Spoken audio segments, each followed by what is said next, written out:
Come on in. We've been expecting you. We know you're watching this video on our website or YouTube channel because you want to know the exact steps on how to rush apostille this type of document as fast and as easily as possible. So buckle up, and here we go.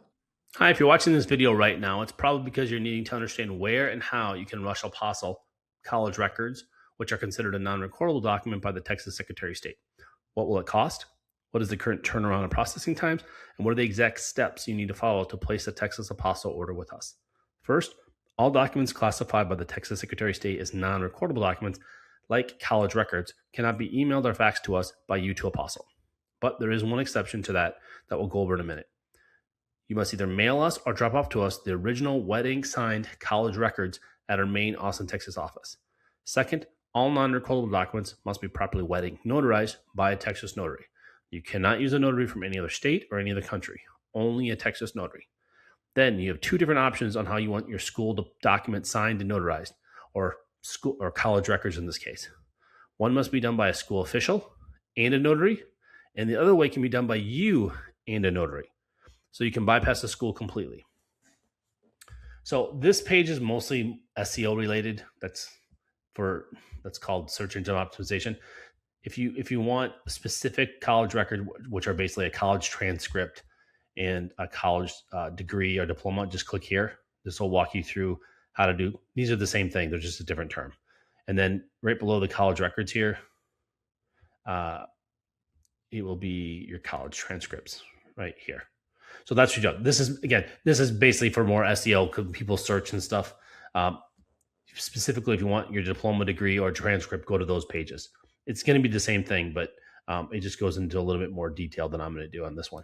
So you basically have two options. So when you have any kind of college records, you can apostille the original document, or you as the custodian of that document can make a photocopy of it and then get a certified copy affidavit that we're going to go over and show you how to do. And then you can bypass the school. So there's two. You do the original document, or you can make a photocopy of it, and both of them can be apostilled, and both of them can be accepted by any country in the world. It's all depending on the country and the entity you're dealing with, if they allow you to do the original or the copy. If they don't tell you otherwise, go with the copy every time. It's faster, easier, and has an 80% less chance of getting rejected. The second most rejected document we get after translated documents are school documents. High school, college, doesn't matter, is because there's two people that can screw it up. Whereas normally if you get a document notarized, let's say it's a power of attorney, there's a notary involved, only the notary can pretty much screw that up. But when you have these kind of documents, you can have the school official screw up and the notary screw up. You have two people, just like a translator. You can have the translator mess up and the notary mess up. And that's what happens. They mess it up. And then it costs you time and money because now you got to pay us a second time to go do it again because the first time it got rejected by the state because of error, and then you got to do this all over. So if you're doing the original, only if you're doing the original college record, a school official has to make this statement and sign it and put their title on your document or attach it to your college record. So they have to state, and you literally email this to the school and or the notary that's going to be notarizing it. The school official has to state on your document or attach to your document a statement that says, I certify that these college records of, and then they'll print the college student's name, that's you, is the true, exact, complete, and unaltered original document. And then the school official is going to sign and then put their title. Very important, they have to put their title. Typically, it's going to be like a school registrar, office, school admin official, records department official, something like that. It doesn't matter what their title is. They just have to make sure they put their title on there, and that's what the Secretary of State wants. Okay, this is important. This will get your document rejected if the school official screws up. Right here, when they print your name, they're printing the student's name. They have to print your name exactly the way your name is printed on your college record. So on your college record, if your name is printed as John D. Doe, they have to print your name where it's highlighted as John D. Doe. If your school records have your full name, your full middle name, and it says John Douglas Doe, then they have to print your name as John Douglas Doe. If they don't do that, if they do it wrongly, your document's going to get rejected. Okay. And then this is the notary part. The notary is going to sign after they watch the school official sign. And this is where the notary screws up all the time. We've seen like 3 or 4 different ways they can screw up, which is boggles our mind how they can do this. When we specifically say print the school official's name. So whoever signed here, that is who they got to print right here. And they mess this up. What they'll do is they will print their name there. They will sign as the notary there. Wrong. They will print your name there. The person's name on the college record, they will print your name there. Also wrong.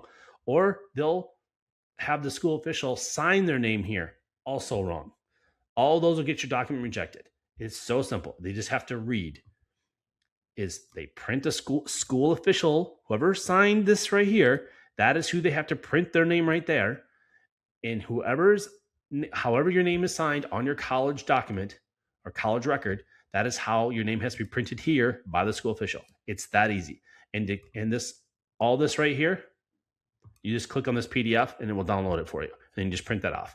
Or then you can attach it and email it to the school or the notary that's going to be doing this, watching the school official. If you're some colleges are small that they might not have a notary on staff, so you'll have to hire a mobile notary to travel there. So then you can email this to the notary, or if it's a bigger school, then just make sure you can email this PDF to the school official, so they know that they have to attach. And again, you can attach this. So 2 ways.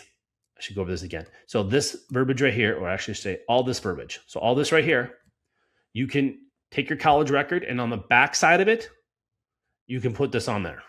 Now, some people don't want to put anything on their college record. Then you'll just print off the PDF, like I said, print that off, and that's the second page. And then you're just going to put a paper clip, don't staple it, paper clip this PDF onto your college record. And then that's what you're going to get, and the school official is going to sign and notarize on that. Okay. The second way, which is what we recommend, is you can bypass the school completely, and then you make a photocopy of your college record. You do not mail or drop off to us the original college record. You can't do that. This way, you have to do the copy. You make a copy of it, and then you attach the certified copy affidavit to it right here. All of this right here. And then all you got to do is click on this PDF, and it will download all this text for you. So you print off this PDF right here, and then you attach it to your college record, and then you go take this to any notary you want. You can bypass the school, all the money you have to, maybe you have to mail your college records to the school, or maybe you have to order a second version from the school. You don't got to do that. And then same thing, you're going to print your name right here. I print college record holder's name. You are the college record holder's name. Okay. And then you're going to sign your name, college record holder signature. You're going to sign right there. And again, print your name exactly right here as it is on your college records. As your middle name or your full middle name or just the initial, that's how you have to print it. And then the notary, again, they're going to print your name here because you are the one signing right here. They're going to print your name exactly the way it is on your college record, and then they're going to sign it. You can also use a Texas e-notary, which is also called an online notary, virtual notary, or remote notary to notarize your document via Zoom if you do not currently reside in Texas or the US. In this scenario, you can use our Contact Us page to upload and send us your electronically signed and notarized document. So you never have to mail us or drop off anything to us. And to get to our Contact Us page from here, there's 3 different ways. You can click right here. You can click on the woman right here, or you can click right there. On our Texas Apostille order form page that you can access by clicking on the order form button at the very bottom of this page, you will need to complete the online Texas Apostille order form, then print it out, and then drop it off or mail it to us along with a prepaid return FedEx or UPS shipping label so we can mail all your documents back to you or to whomever in the world you want. So if you're doing the electronic notary version, then again, you don't have to mail or drop off anything to us. You're going to upload to our contact page 3 different PDFs. Okay, PDF 1 is you're going to upload the notarized affidavit, certified copy affidavit, and a photocopy of your college record, and you can put that all in one PDF. 2 is a PDF of your prepaid return FedEx or UPS shipping label, and 3 is a PDF of our order form page. So when you go to our order form page, and when you go to print, instead of printing it out on your printer and have a hard copy printed out, you're going to go to your printer options on your computer and click the option on your drop-down menu that says Save as PDF. So when you go to the order form page and you go to print, it will save it as a PDF and not print it out to your printer. And then you save that PDF and you upload it to our Contact Us page, and that's it. You don't got to mail us anything. You don't got to drop off anything to us. You don't got to fly nowhere. And you can do this from anywhere in the world. Next is step 2, which is the shipping instructions.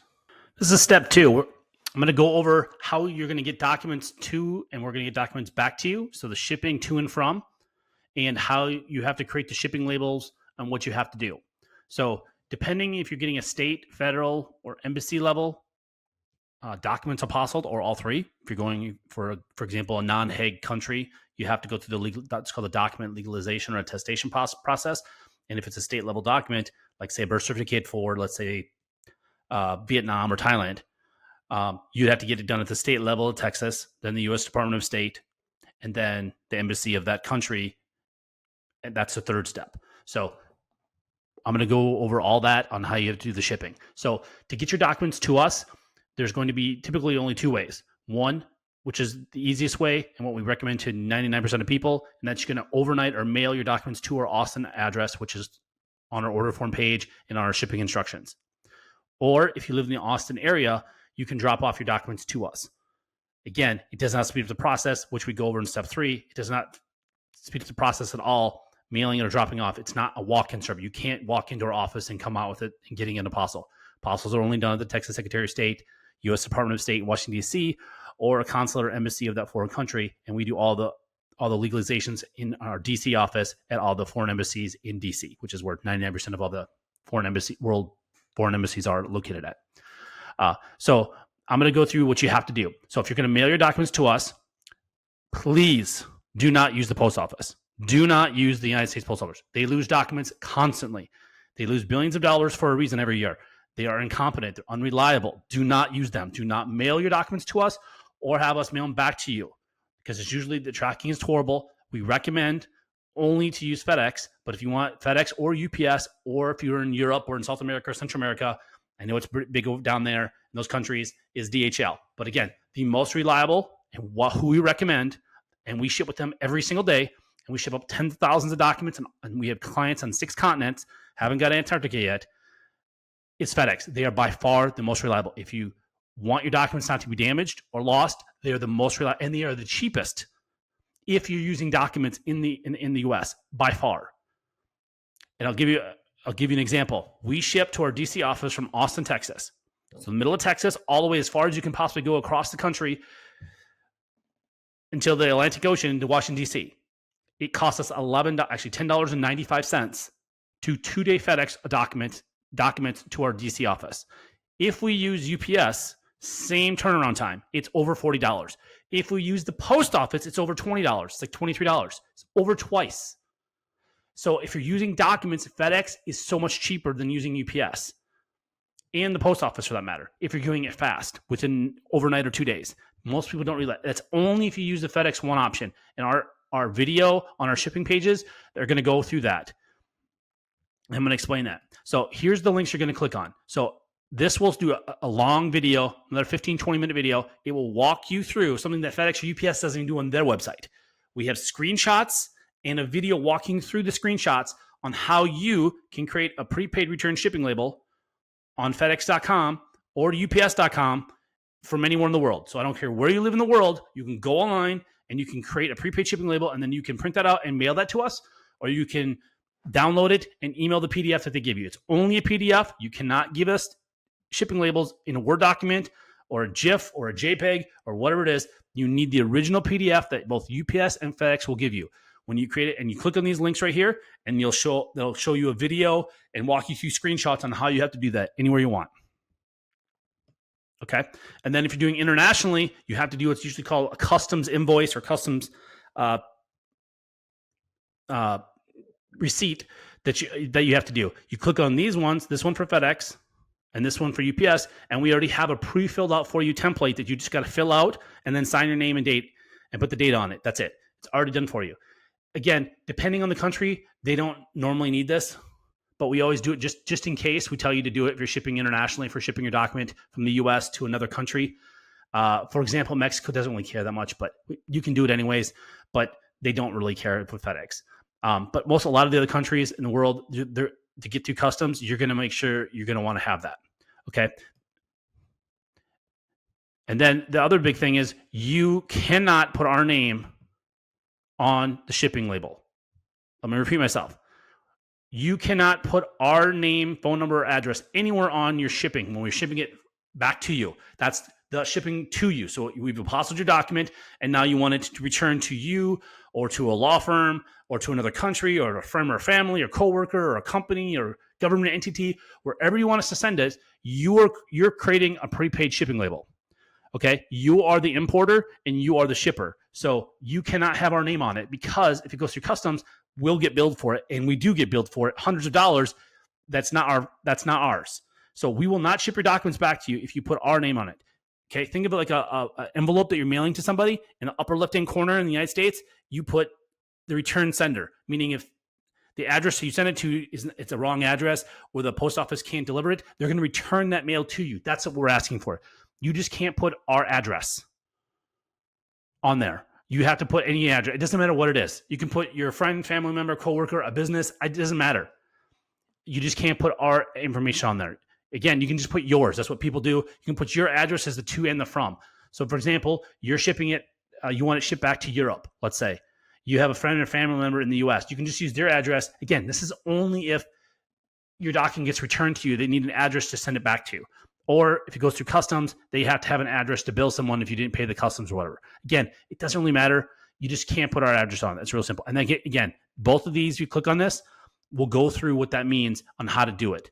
When you get to the FedEx or UPS, when you're online doing it, they'll ask, where is it getting sent from? Where you just can't put our address or phone number on there. It's very simple. People do it every day. People say we can't do it. Yes, you can. You're just not doing it right. Just follow our directions. Do it online. Don't walk into FedEx or UPS store to try to do this, because a lot of times those people don't know what they're talking about. You can just do it online.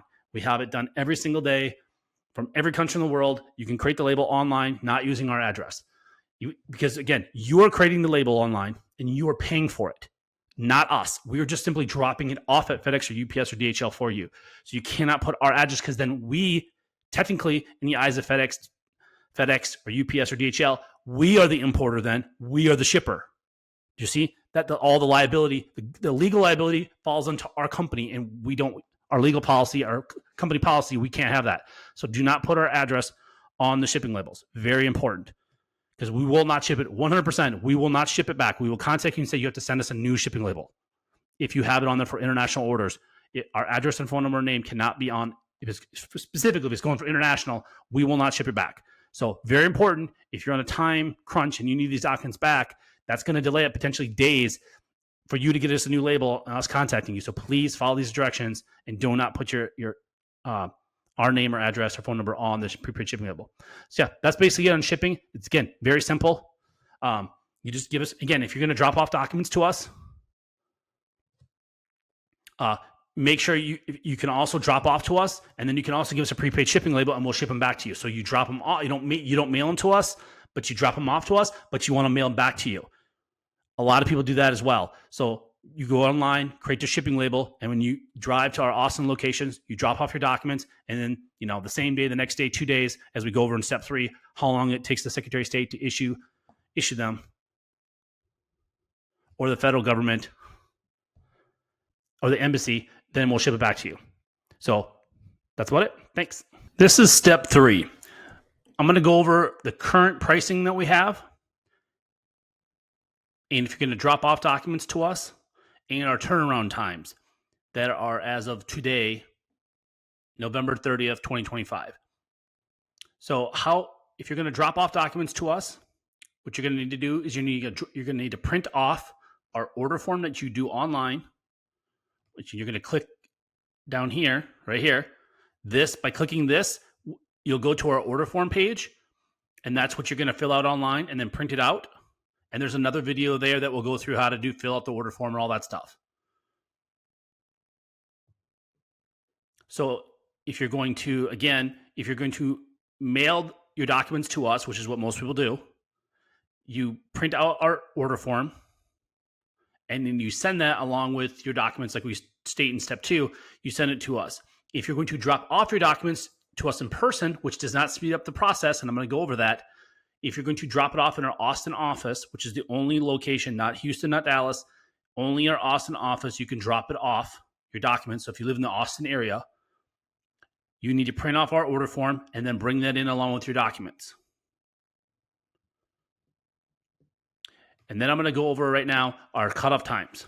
So for same day service, what that means is we're going to file your legal documents with the Texas Secretary of State if we get your documents by 12 p.m. Central Standard Time, Monday through Friday, excluding any major federal or state holidays. So whenever the Secretary of State is open, and they're actually closed more days than just the federal and state, like for 4th of July this year, they closed the Monday after 4th of July. That wasn't a federal holiday. And they closed this week, Wednesday, before Thanksgiving, and that was not a federal holiday. Or Black Friday, they are closed as well. That's not a federal holiday, but they are closed. So they're closed for 3 days this week, and they'll be closed for 3 days for Christmas. They've already announced the day before Christmas Eve Day. So Christmas Eve Day, which is not a federal holiday.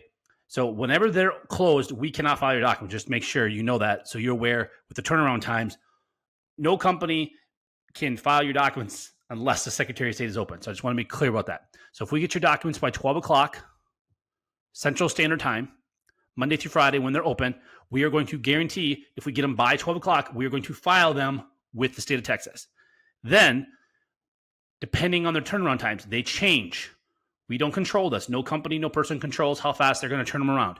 As of right now, and we change this every single month. Like right now, in a few hours, this is going to change to December 2025. So if you're watching this video in the future, in 2026 or 2027, forget what you're seeing on this video. Whatever it says right on this page right here, this is what the current turnaround time is going to be for the Secretary of State. And I'm going to go through this on our examples. So as right now, November 2025, it takes between 0 and 2 business days for the Secretary of State to issue apostilles on documents. And I'm going to explain what 0 days means. Okay? So we give some scenarios here. So if we receive your paperwork by mail or drop off by noon Central Time, we're going to file your documents. Then it's possible, not probable, the Secretary of State is going to issue your apostille the same day. So same day means 0, meaning we're going to get your document by or before noon of that day. We're going to file it that day, and they may issue it that same day, and we're going to mail back to you the exact same day. That is 0 days. Or it could take them up to 2 business days after we file it to them have them issued to you.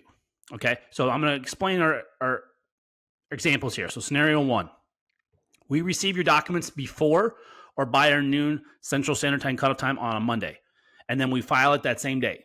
The Secretary of State will either issue an apostille on your documents the same day, which is 0 days.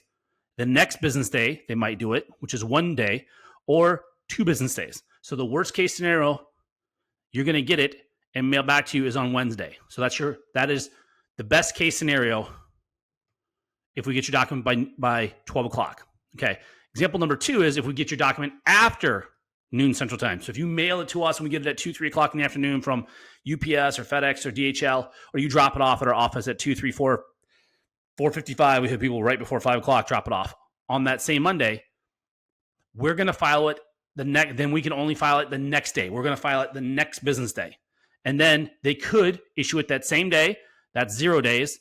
They might issue it the next business day, 1 day, or 2 business days. So worst case scenario, we can pick it up and mail it back to you on that Thursday. So again, both scenarios, if we get your document on a Monday, we get it before noon or after noon, it's going to be Wednesday or Thursday. So again, the absolute worst case, unless there's a zombie apocalypse or an orc uprising or alien invasion, if you do it on Monday, it's going to be mailed back to you on Thursday. Worst case, best case, it can be mailed back to you on Monday. So just to go through that. And I cannot stress this enough. If you're traveling to our main office in Austin, dropping off your documents instead of mailing to you does not speed up the process. It doesn't matter if we get them by drop off or by mail before noon or after, it's going to be the same turnaround time. Too many people, they don't read our website, they don't contact us, and they show up thinking it's going to be done the same day. And that's not possible because it's Secretary of State. It's up to them. They are going to decide if they're going to issue it the same day, next day, or 2 days. So please, unless you live in the Austin area, it does not speed up the process. Just overnight your documents to us, like we say in step 2, how to do it. Okay. And then these prices are as of today. These might change next year in 2026 or 2027 or 2028, whenever you're watching this video. But don't go by what this video says. Go by what this is saying right here. Whatever this says right here, whatever it says right here at this time, that's the current pricing. So for the first document, So if you need one document to Apostille at the Secretary of State, it's $95. And that includes all filing fees. So you don't write us a check or money order, a cashier's check. You don't send us money for the state filing fee. And you do not do the paperwork. You don't send us the state form. We have our own forms and we pay the filing fee. So it's just $95. That's it. There's no tax. It's just $95 flat. That's all you call. And then if it's multiple, it's discounted. And this is just an easy little chart for you. If it's one document, it's $95. If it's two documents, you need Apostille, and this is at the same time, it's $170, $3, $245, so and so and so and so. So that's just the current pricing all the way. We just have it. And again, any additional documents are $75 each. And then when you're ready to order, you just click this button, and that's going to take you to our order form page for Texas Apostilles. And again, this is only for Texas. This isn't for federal pricing or corporate pricing, Texas corporate pricing for corporate documents to Apostille or embassy fees. This is specifically only for Texas Secretary of State and Texas documents. So documents that are notarized by Texas Notary or documents that were issued from a Texas entity, city, state, county, or state government, like a Texas birth certificate, death certificate, marriage license, divorce decree, criminal records, checks, driver's license, power attorneys, stuff like that. So that's step 3. Thanks.